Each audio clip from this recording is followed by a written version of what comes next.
परिचय ए सब भितर टिके 2 घंटा विलंब नृत्य है तो आम भी चेष्टा कलु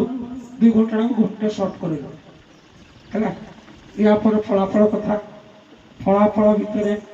3 जन विचारपति मूल्यांकन कर 3 जन जहाँ डिवाइड बाय 3 मिशाण हम 3 जन मार्क डिवाइड बाय 3 जहाँटा हम से हम तेणुक उपदल कलाकार मानू मो अनुरोध करी जदि आप चिंताधारा भितर प्रथम धर्म आसन बसाई कौन जिनिस क्या लिकेज करा जोटा कि आपजे भी जापारे तेणु से न्याय भितर जो फलाफल हम जी भी आज विजेता हम जी द्वितीय स्थान नब जी द्वितीय स्थान नब से किसी दुख कर जी प्रथम स्थान नब से भी खुशी हबार ना कारण बहुत कंटेस्ट बाद है से न्याय आपण मानकर फलाफल घोषणा को जीवा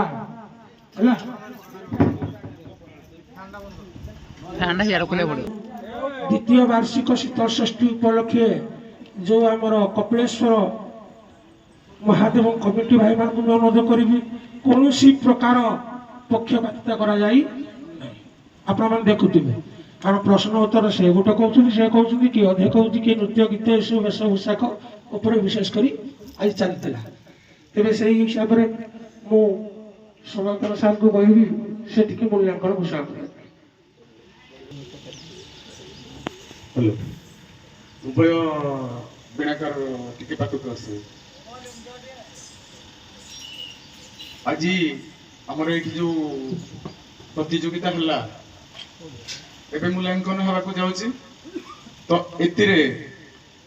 जहाँ भी आमर विचारपति मैंने विचार कर आपणकर मत कौन कहतु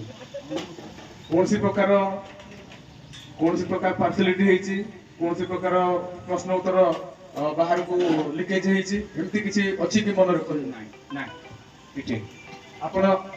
जितले खुशी हेबे हारले भी खुशी कौन सी अभियोग रही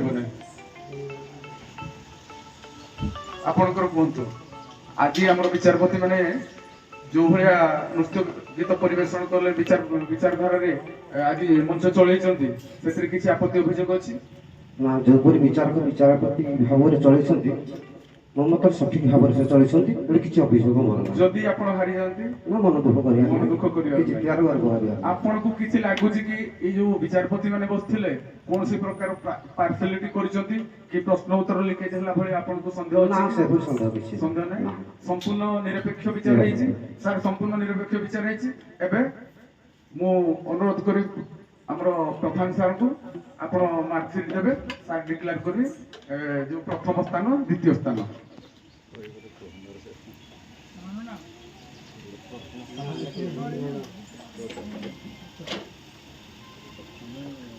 शुणत प्रथम 16टा पार्टी 17 अध्याय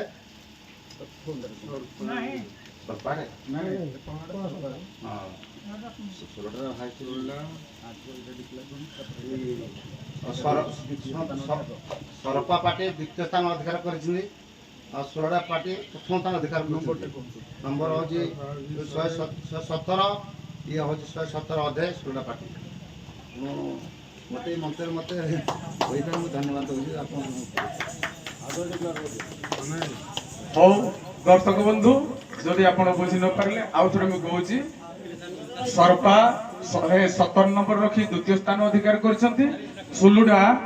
117 अधे रखी प्रथम स्थान अधिकार कर सहित सी प्रतियोगिता करेंगे आज प्रतियोगिता जो मैंने अवतीर्ण करेंगे गोटे पटरे परिवेशन करेंगे नौकई पोषी दंड नृत्य एवं आउ गोटे पटरे सहित प्रतियोगी हेबे आमर सिरगिड़ा दंड नृत्य तेणु आपण मानक अनुरोध रहा आज ठीक राति 8टा बेले आम नृत्य परिवेशन करूँ बहु मात्रा आपण जोगदे नृत्य गीत को उपभोग करी ए नृत्य गीत को साफल्यमंडित करी मोर आशा एवं भरोसा सर्वे भवन्तु सुखिना सर्वे सन्तु निरामया सर्वे भद्राणि पश्यन्तु मा कश्चित् दुःख भाग भवेत्। हरि ओम शांति शांति शांति। ये अनुष्ठान दीर्घजीवी हो। बोल आनंद एक बार हरि बोल। सभा संग करागला।